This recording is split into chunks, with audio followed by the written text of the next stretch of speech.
आपका स्वागत करके मैं बहुत प्रसन्न हूं। मैं खुद चलकर आपको लेने आता, परंतु अस्वस्थ होने के कारण नहीं आ सका। इतने वर्षों बाद आपसे भेंट करके मुझे भी अच्छा लग रहा है। लंदन में मिले थे, वो दशहरे का दिन था। हाँ, तब वहां इंडिया हाउस में भी आपके स्वागत का सुअवसर प्राप्त हुआ था। बहुत समय बीत गया। आपने रत्नागिरी में हरिजन उद्धार का जो काम किया वो बहुत प्रशंसनीय है। हरिजन? हाँ, मेरे विचार से शूद्र शब्द का इस्तेमाल हमें नहीं करना चाहिए। उसकी जगह हरिजन कहना ठीक है। हरिजन तो हम सभी हैं। आप जिन्हें हरिजन कह रहे हैं वे शोषित हैं, पीड़ित हैं। मेरे विचार में जिस जाति व्यवस्था, कास्ट सिस्टम ने उन्हें इस दशा में लाया है उसे समाप्त कर देना चाहिए। नहीं नहीं, ऐसा करने से तो उलझनें बढ़ेंगी। कास्ट सिस्टम में मेरा पूरा विश्वास है। वो हिंदू धर्म से अलग नहीं है। 4 वर्णों में विभाजित ये व्यवस्था हिंदू धर्म का आधार है।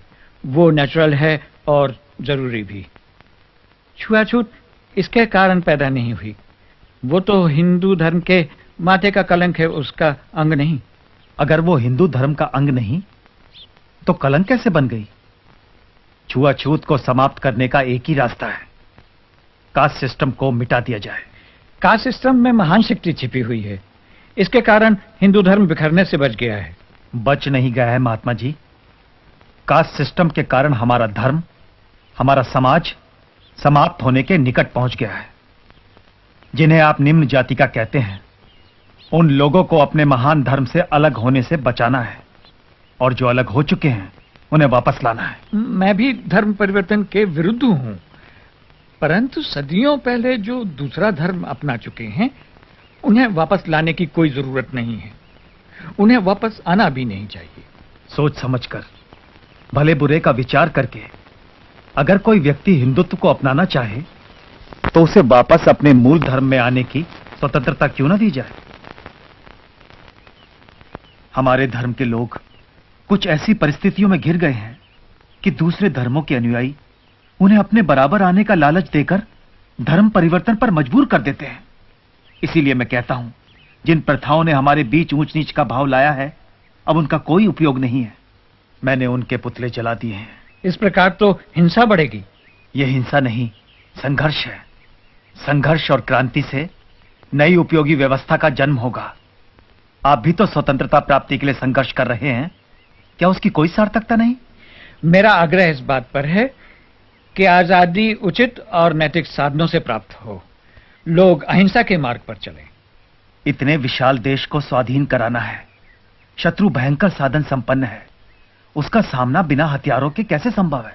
शत्रु के पास इतने ज्यादा हथियार हैं कि हम अपने थोड़े से हथियार लेकर उनके साथ बिल्कुल लड़ाई नहीं लड़ सकते। और फिर केवल इसी कारण मैं अहिंसा के मार्ग पर नहीं चल रहा।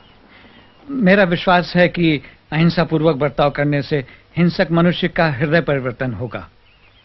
यदि एक गाल पर तमाचा खाने के बाद हम दूसरा गाल पेश करेंगे तो हमें दूसरे तमाचे के स्थान पर स्नेह मिलेगा।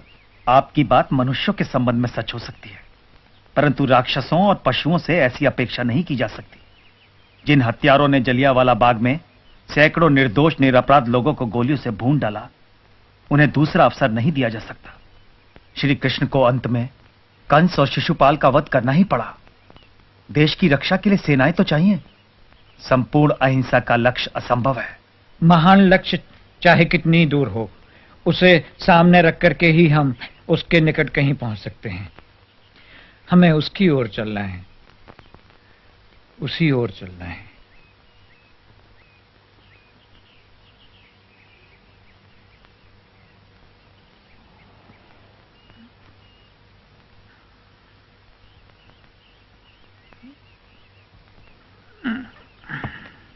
मुझे लगता है हम कई बातों में एक दूसरे से सहमत नहीं हैं, परंतु सावरकर, मुझे इतना अधिकार तो है कि अहिंसा का प्रयोग करूं।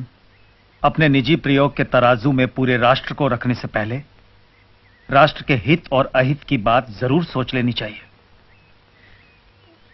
मुझे आशा है हम फिर मिलेंगे और बातें करें।